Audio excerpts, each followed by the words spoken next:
नसीब का लिखा एक रोचक कहानी। 15वीं सदी की यह कहानी है। किसी एक गांव में बहुत ज्ञानी पंडित रहा करता था।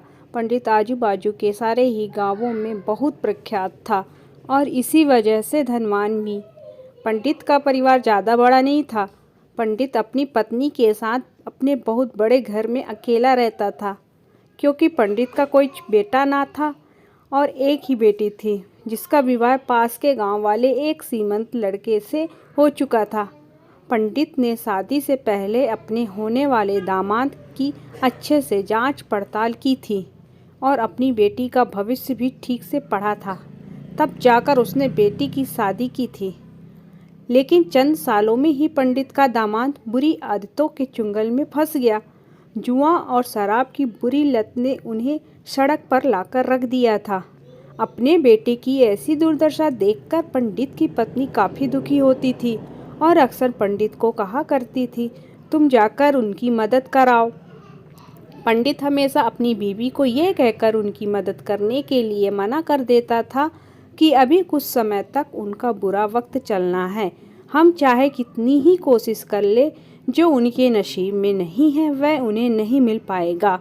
पंडित की ऐसी बातों से उनकी पत्नी काफ़ी दुखी हो जाया करती थी और मन ही मन सोचती थी कि कैसा स्वार्थी पिता है, अपनी बेटी को इतने कष्टों में देखकर भी उसकी मदद करने के लिए मना करता है।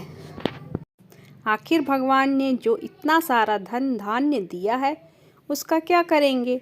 हमें कोई और औलाद भी तो है नहीं, ले देकर एक यही बेटी है और उसके लिए भी कुछ नहीं करेंगे तो किसके लिए करेंगे?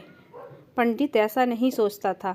ऐसा नहीं है कि पंडित अपनी पुत्री से प्रेम नहीं करता था, लेकिन उसने अपनी पुत्री की कुंडली इतने अच्छे से पढ़ी थी और वह यह पहले से ही जानता था कि वह चाहे किसी भी लड़के से शादी करती, लेकिन उसके जीवन में यह समय आने वाला ही था और बिना इसे भुगते उसको छुटकारा नहीं मिलने वाला था। एक दिन खाने पीने के लिए भी मोहताज हो चुके पंडित की बेटी और दामाद उसके घर पर आए। पंडित ने उसको बीबी ने दोनों का खूब आदर सत्कार किया और खूब अच्छा खाना खिलाया। बेटी और दामाद की पंडित से सहायता मांगने की हिम्मत ना हुई, इसलिए वह बिना बोले ही वापस अपने घर को लौटने लगे। लेकिन माँ तो माँ होती है।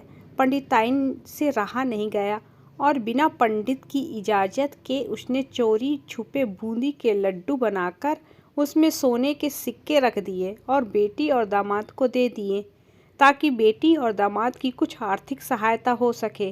पंडिताइन यह भी जान गई थी कि बेटी और दामाद शर्म के मारे उनसे मदद नहीं मांग रहे थे, इसलिए उसने बेटी और दामाद को भी लड्डुओं में छिपे सिक्कों के बारे में कुछ नहीं बताया।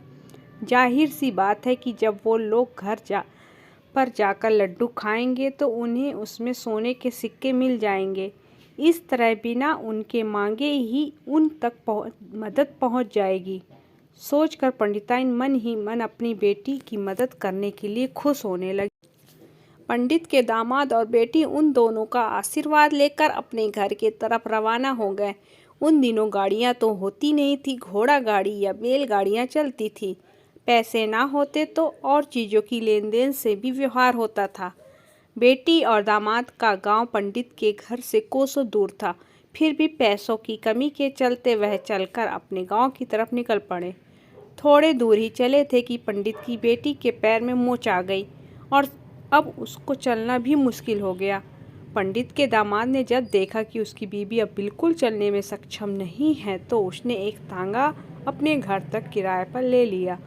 दोनों पति पत्नी टांगे में बैठकर घर तक पहुंच गए, लेकिन टांगे वाले को देने के लिए उनके पास पैसे नहीं थे, इसलिए पंडिताइन ने जो बूंदी के लड्डू उन्हें दिए थे वही किराए के तौर पर उस तांगे वाले को दे दिए। तांगे वाला बूंदी के लड्डू को लेकर वहां से चला गया। तांगे वाला अपने घर की तरफ जा रहा था, तब उसे एक हलवाई की दुकान दिखी। उसने सोचा कि थोड़े से बूंदी के लड्डुओं से मेरे घर के लोगों का पेट थोड़ी भरने वाला है, इससे अच्छा मैं इन बूंदी के लड्डुओं को बेचकर उनसे कुछ चावल खरीद लेता हूँ।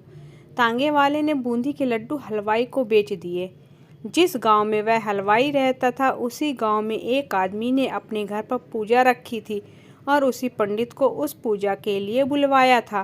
पूजा में लगने वाले प्रसाद के लिए उस आदमी ने उसी हलवाई से बूंदी के लड्डू लिए जहाँ पर उस तांगे वाले ने बेचे थे।